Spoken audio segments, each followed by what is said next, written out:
Hi, good evening everyone அப்படின்னு சொல்லலாம். But வேணாம். இன்றைக்கி நம்ம கோல்டில் லாஸ்ட் டைம் நம்ம வீடியோ பார்த்துருந்தீங்கன்னா, அதாவது லைவில் தான் நான் சொல்லியிருந்தேன். இன்றைக்கி நான் வீடியோவாக போடுறேன். ஸோ லைவில் என்ன சொல்லியிருந்தேன் அப்படின்னா, கோல்டு ரீச் ஆகும். அதாவது இந்த ரெட் லைன் போட்டிருக்கேன் இல்லையா, இந்த ரெட் லைன் வரைக்கும் ரீச் ஆகும்.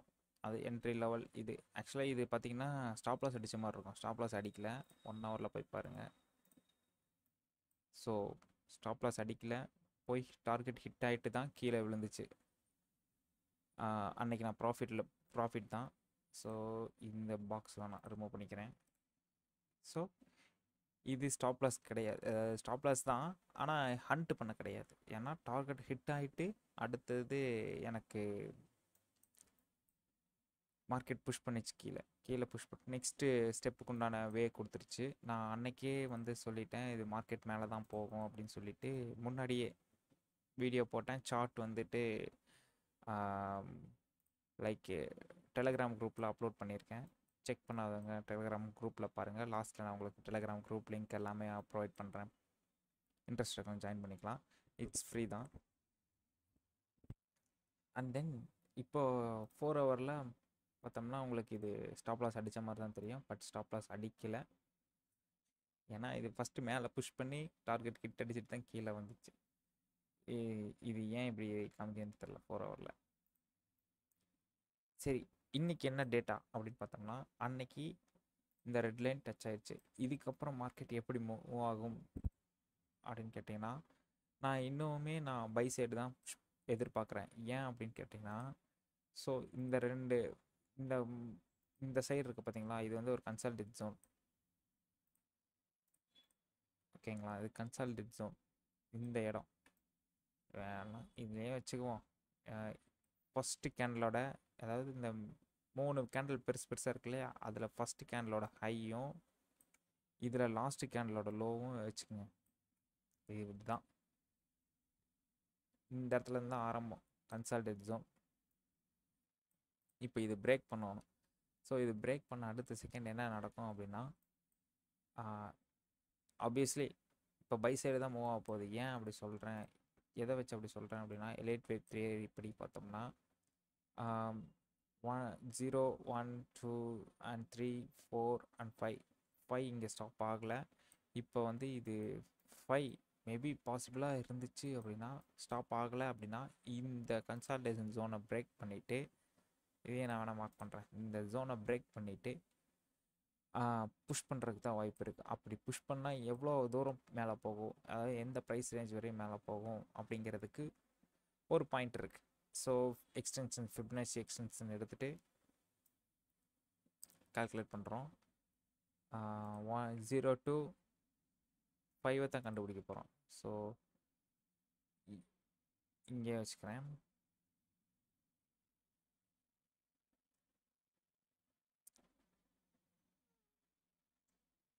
எக்ஸாக்டாக நான் அன்னைக்கு நைட்டு இது போட்டு பண்ணியிருக்கேன்னு நினைக்கிறேன், என்னன்னு தெரில. இப்போ நான் இந்த நியூஸ் டைமில் வந்த ட்ரேடுக்கு விக்குக்கே வைக்கிறேன்.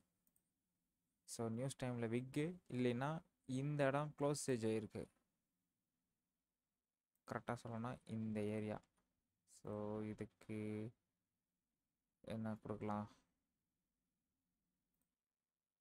ஓகே எக்ஸ்ட்ரா ரிமூவ் பண்ணிக்கிறேன்.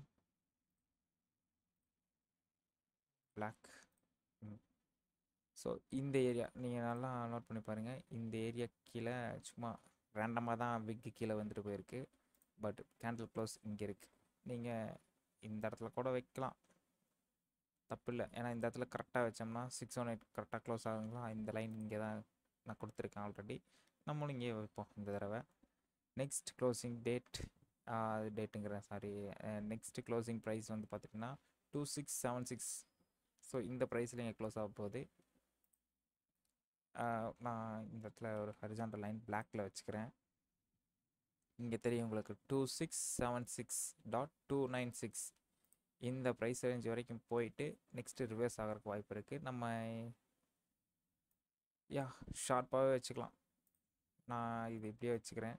Maybe it's possible. அதாவது இது பிரேக் ஆச்சு அப்படின்னா, இது இன்கேஸ் இப்படி பிரேக் ஆச்சு அப்படின்னா ஒன்ஸ் மூவ் டு இப்படி வரும். இதுக்கப்புறம்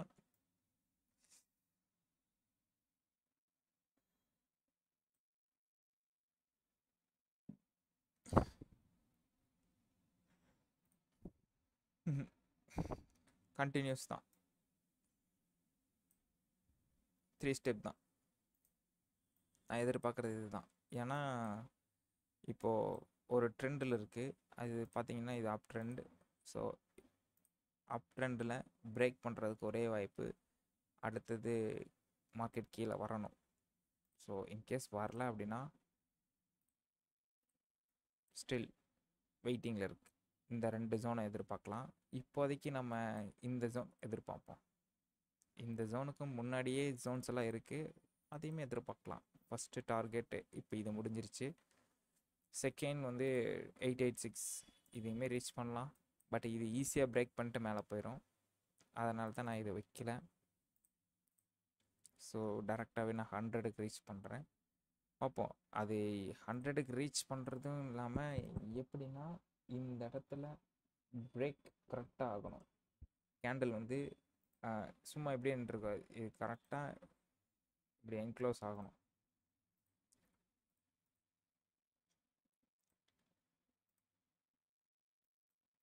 இந்த மாதிரி என்க்ளோஸ் ஆகணும். அதுக்கப்புறம் தான் நம்ம வந்து நெக்ஸ்ட் ஸ்டெப் பை சைடாக செல் சைடாக பார்க்க முடியும். பட் ஸ்டில் இப்போ நான் பை சைடில் தான் இருக்கேன். என்ன நம்ம ஜஸ்ட்டு சார்ட் போஸ்ட் பண்ணுறேன். இங்கே இடத்துலையே ஸ்டாப் லாஸ் வந்து இந்த கேண்டில் ப்ரீவியஸ் கேண்டில் வச்சுக்கிறேன். டார்கெட் இந்த ரேஞ்ச். ஸோ இதுலேயும் அதே மாதிரி ப்ரைஸே செட் பண்ணிக்குவோம். 2676.296.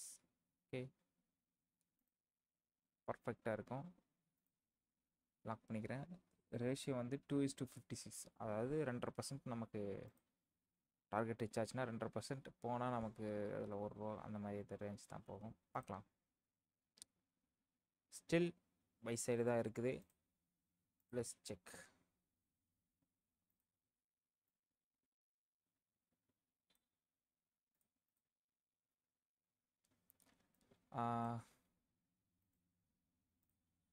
அதுக்கு இது க்ளோஸ் ஆகணும்.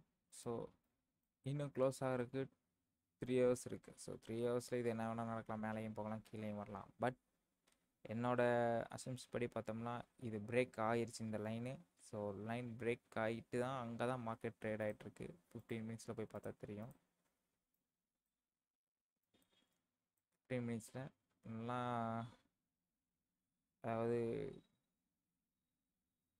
ஸோ இப்போ நியூ இயர் செஷன் இல்லையா, ஸோ மார்க்கெட் ஓப்பன் ஆகிட்டு மேலே போய் கீழே வந்துட்டுருக்கு. நெக்ஸ்ட் ஒரு ட்ராப் கொடுக்கும் கண்டிப்பாக ஒரு ட்ராப் அண்ட் புஷ் இப்படி தான் எதிர்பார்க்குறேன். பார்ப்போம் என்ன நடக்குதுன்னு.